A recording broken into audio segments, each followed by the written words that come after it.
heureux de vous retrouver en ce mardi 3 août 2021. Il est actuellement midi 31 heure des marchés au moment où j'enregistre cette vidéo. Donc, tout d'abord, pendant que vous jetez un coup d'œil au disclaimer qui s'affiche actuellement sur les écrans, je voudrais en profiter pour remercier tous les abonnés et toutes les personnes qui me soutiennent. Voilà, ça fait vraiment chaud au cœur et encore une fois, merci beaucoup à vous tous.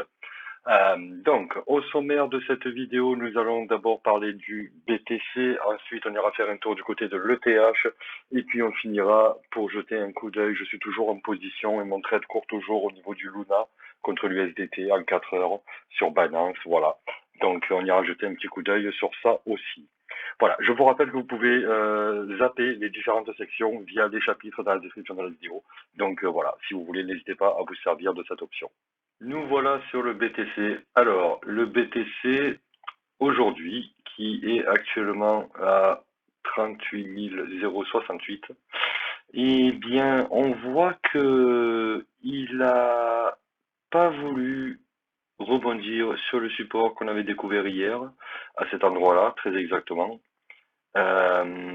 Et donc, eh bien, il nous donne une indication comme quoi il voudrait peut-être aller chercher la zone des 36 000 ici, par exemple, avant de pouvoir éventuellement peut-être rebondir. Ouais, non, il donne pas trop l'impression de vouloir rebondir sur le support qu'on a trouvé hier et de repartir. Donc là, Bitcoin, il nous dit une petite bear story pour l'instant, à court terme. Voilà, voilà. Objectif de demain, je pense, viser les 36 000, peut-être les 35 008, 35 007. Voilà, d'ici demain, et puis voir comment le marché réagit au niveau du contact du nuage ici. Voilà, à noter aussi qu'on a la Chikou ici qui pourrait peut-être rencontrer une résistance en bas de nuage ici, qui correspondrait donc au même niveau, hein, à peu près ici, quand les prix viendraient atteindre ce niveau-là. Voilà, bon, à suivre. À suivre parce que là, pour le moment, ouais. Le Bitcoin, il nous donne pas trop l'impression de vouloir partir dans le vert. Il avait besoin de faire un petit pullback de toute façon. Maintenant, reste à déterminer le niveau de pullback pour essayer de targeter le point d'entrée, le meilleur point d'entrée. Mais dans tous les cas, pour moi, actuellement, tous les points d'entrée compris entre ce niveau-là et ce niveau-là sont des très bons points d'entrée. Voilà, sur le long terme, ce sont des très bons points d'entrée. Je ne parle pas d'investir aujourd'hui pour récupérer des sous demain. Je parle d'investir aujourd'hui pour récupérer des sous, commencer à regarder son portefeuille au mois de octobre-novembre. Voilà, pour voir un peu si on peut retirer un peu de bénéfices pour acheter les cadeaux de Noël, par exemple. Voilà, bon, une petite idée parmi tant d'autres. Mais ouais, non. Là, à très court terme, d'ici demain, après-demain, voire peut-être fin de semaine, je pense qu'on pourrait aller visiter la zone ici, qui se trouve autour des 35 008. Allez, on va arrondir 35 500, 36 000. Voilà. Voilà, 35 000, 36 000, à peu près. D'accord, voilà. Donc pour le BTC, ben écoutez, pas grand chose à dire. Bon, on va quand même rappeler que sur le très très long terme, on est sur une trend haussière. Voilà, bon, éventuellement, on pourrait peut-être venir visiter à nouveau cette trend-là aux alentours des 31 500, 32 000. Affaire à suivre, mais dans un premier temps, il vaudrait mieux garder un œil, je veux dire, sur plutôt ici, voir le niveau de 35 000, qu'est-ce que ça nous donne, et ensuite, si jamais il venait à ne pas résister et à lâcher, à ce moment-là, bon, oui, effectivement, venir revisiter la zone des 32 000 ne serait pas délirant. Le BTC, je crois qu'on a fait le tour pour aujourd'hui. Nous voici à présent sur le TH. Alors, le TH, comme on peut le constater, on a rencontré une belle résistance à ce niveau-là hier et aujourd'hui, on est en train de partir à la baisse. Voilà, donc, eh bien écoutez, le support qu'on a trouvé hier ici à ce niveau-là en vert pourrait éventuellement nous servir dans un premier temps de premier objectif, je dirais. Objectif non pas dans un short, mais objectif dans le sens où jeter un coup d'œil, voir qu'est-ce qui va se passer ici dans les prochains jours pour éventuellement déterminer d'une prise de position à la hausse, d'accord, avec éventuellement un pullback, toujours pareil. Ceci sera corrélé avec ce que le Bitcoin va nous faire dans les prochains jours, évidemment. Voilà, mais bon, ce serait tout à fait cohérent. Bitcoin qui nous fait un pullback qui repart, l'Ethereum qui suit derrière qui nous fait un pullback qui repart, les deux sur les niveaux cohérents qu'on a vu juste avant. Bon, eh bien, pourquoi pas. Voilà, pourquoi pas. En tout cas, aujourd'hui, l'Ethereum, il nous fait une belle descente. Il avait besoin aussi de respirer après 12 ou 13 jours de hausse non-stop. À un moment donné, il fallait bien qu'il respire aussi. Donc, c'est normal. Voilà, rien d'étonnant là-dedans. Voilà, le scénario haussier, il n'a pas envie de nous en parler. Il préfère nous raconter la bear story. Donc, eh bien, écoutez, écoutons-le, n'est-ce pas?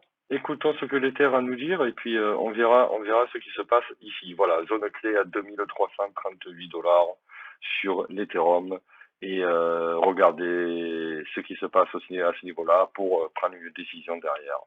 Voilà, pour l'instant, toujours est-il que tous les points d'entrée ici sont des bons points d'entrée pour le long terme. On est sur la même configuration que sur le Bitcoin de toute façon. Si on change de charte et qu'on vient passer ici avec la trendline long terme, le canal haussier long terme, on voit bien que de toute façon, n'importe quelle zone d'achat ici est un bon placement. D'accord.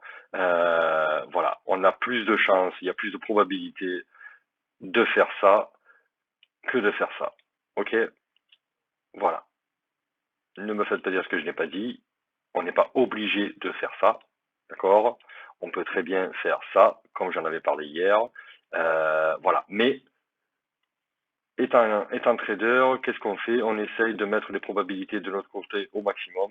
Et donc là, la probabilité voudrait que dans ce canal haussier, et encore plus quand on a des confirmations de ce style avec Ishimoku, pardon, excusez-moi, hop, on va essayer de zoomer ici, là, voilà. Voilà.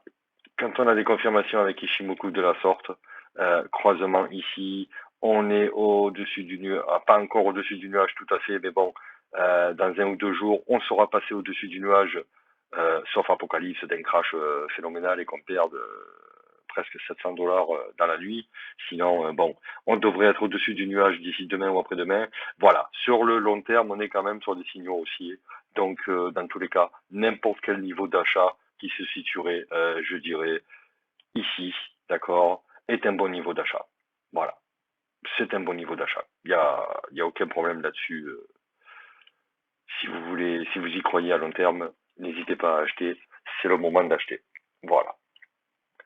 Pour l'Ethereum, je crois qu'on est bon. On a fait le tour. Je vais passer au Luna maintenant. Le Luna. Regardez ça comme c'est pas magnifique. Alors, on était en position depuis 2 jours, il me semble, ou 3, je me rappelle plus trop.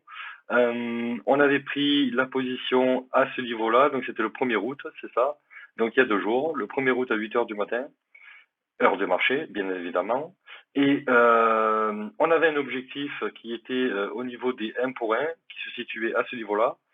On voit qu'on a touché l'objectif. Voilà, on a touché l'objectif, donc on a encaissé ici 7% et demi du capital investi initial, d'accord, ici, et on a gardé 50% de la position pour aller chercher le deuxième objectif qui, lui, est à 15%. Donc une fois qu'on aura touché cet objectif-là, on n'encaisse pas, on déclenche un trading stop pour suivre la tendance et le mouvement jusqu'à ce que le marché retrace de 2% pour toucher mon stop suiveur et à partir de là, clôturer ma position. Voilà. Mais pour l'instant, écoutez, on est plutôt bien parti, c'est magnifique. Voilà, ce trade-là est plutôt pas mal. Et je vous rappelle aussi que le trade du IOTA s'était clôturé en positif également. Vous pouvez aller voir ça dans ma deuxième vidéo pour jeter jeter un coup d'œil et voir comment ça s'est déroulé. Voilà. Donc, eh bien, écoutez, le Luna, affaire à suivre. Hein. Évidemment, j'ai remonté mon stop loss. Dès qu'on est venu ici toucher mon premier objectif et que j'ai encaissé 50% de profit, automatiquement, hop, le stop loss, lui, revient ici et rebascule un peu plus haut que le break-even. Donc voilà, cette position, aujourd'hui, je peux dormir tranquille puisque je ne peux plus perdre, je ne peux plus clôturer en négatif.